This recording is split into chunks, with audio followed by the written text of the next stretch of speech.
আসসালামু আলাইকুম প্রিয় শিক্ষার্থী, আশা করি ভালো আছেন। আমরা বহুপদীর ধারাবাহিক আলোচনা করছি। আজকের এই ভিডিওতে আমরা 7 নাম্বার ম্যাথটি সমাধান করব, অর্থাৎ 3 এর 7 নাম্বার ম্যাথ।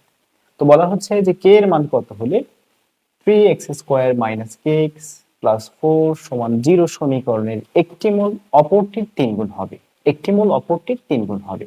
তাহলে একটি মূল অপরটির 3 গুণ হবে। আগে প্রথমত সমীকরণটাকে একটু ফ্রেশ করে লিখে নিই।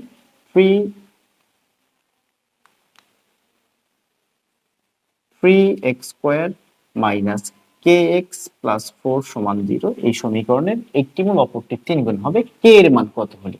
আচ্ছা, তাহলে এই সমীকরণের দুইটি মূল, তো ধরি মূল দুইটি, ধরি মূল দুইটি একটা আর একটা 3 গুণ, তার মানে একটা যদি আলফা হয় আরেকটা হবে 3 আলফা, একটা যদি আলফা হয় আর একটা 3 আলফা, একটা যদি বিটা হয় একটা 3 বিটা। অর্থাৎ মূল দুইটাকে এভাবেই ধরতে হবে, কারণ শর্ত জুড়ে দিয়েছে একটি অপরটির 3 গুণ হবে, একটি অপরটির 3 গুণ হবে। ওকে, এখন মূলদ্বয়ের যোগফল, নরমাল প্রসেস, মূলদ্বয়ের যোগফল। এখন এখন মূলদ্বয়ের যোগফল, তাহলে মূলদ্বয়ের যোগফল বলতে কি বোঝায়? যে আলফা প্লাস 3 আলফা, এই মূলদ্বয়ের যোগফল। সূত্রটা কি ছিল?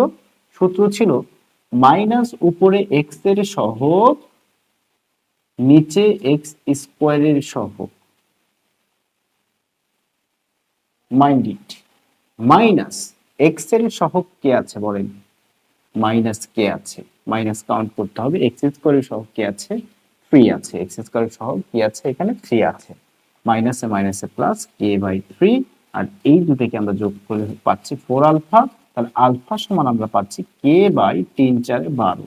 এই গুণ আছে, ওপাশে গিয়ে ভাগ হবে, আর ভাগ হলে তো 3 এর সাথে গুণ হবে, 3 এর সাথে গুণ করলে আমরা 12 পাচ্ছি। তার মানে আলফা সমান k/12। এখন আরেকবার প্রসেসিংটা কি, একবার যোগফল একবার গুণফল, একবার যোগফল একবার গুণফল। বহুপদীর যে ম্যাথগুলো আছে এখানে 60% ম্যাথে, প্রত্যেকটা ম্যাথেই প্রায় যোগফল গুণফল, যোগফল গুণফল, গুণফল গুণফল, আলফা ইন্টু 3 আলফা, গুণফল, এই যে গুণ করে ফেলছে মূলদয়।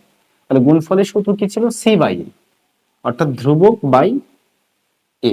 তাহলে ধ্রুবক হচ্ছে 4 আর a হচ্ছে আপনার 3। তাহলে 3 আলফা আলফা গুণ করলে হবে আলফা স্কোয়ার, উপরে 4 নিচে 3।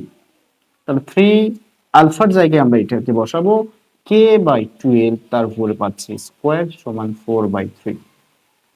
আমরা যদি এখানে আসি তাহলে এখানে পাচ্ছি 3 উপরে k স্কোয়ার, নিচে পাচ্ছি হচ্ছে 12 ইন্টু 12, অর্থাৎ 144 আপনি লিখতে পারেন, কিন্তু আমি লিখলাম না। হ্যাঁ, অর্থাৎ 12 দুইটা আছে, k দুইটা আছে, k স্কোয়ার নিচে হচ্ছে 12 ইন্টু 12, উপরে 4 নিচে হচ্ছে 3। একটু যদি আমি দেখি 3 4 12, উপরে নিচে তো কেটে যায়, তাই না? উপরে নিচে কেটে যাবে।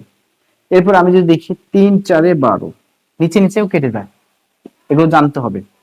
কেউ চাইলে ডিরেক্টলি গুণ করে একবার কেস করে কি লিখে ওই পাশে, যে যার যেভাবে ভালো লাগে সে সেভাবেই করবে, এখানে কোনো ধরা বাঁধা নিয়ম নাই। হ্যাঁ, তাহলে এখন 4 আর 4 16, তবে কে স্কোয়ার ডিভাইডেড হচ্ছে 16, উপরে 4 নিচে 1, আর গুণন দিয়ে দিচ্ছি কে স্কোয়ার ইন্টু 1।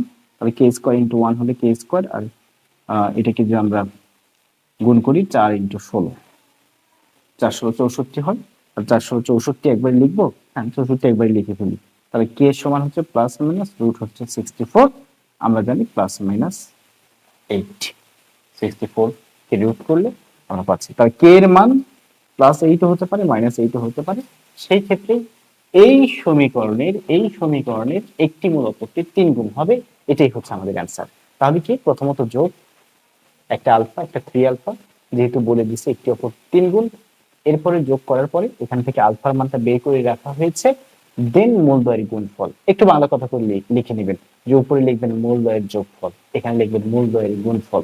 তাহলে মূলদ্বয়ের গুণফলে এসে আমরা একটা আলফা মানটা বসানোর একটা সিস্টেম পেয়েছি। আমরা আলফার মান k/12 বসিয়েছি, বসানোর পরে ফাইনালি আমরা কে এর মানটা বের করতে পারছি ক্যালকুলেশন করে। তো দেখা হচ্ছে নেক্সট ভিডিওতে অন্য কোনো ম্যাথ নিয়ে। ভালো থাকবেন। আসসালামু আলাইকুম ওয়া রাহমাতুল্লাহ।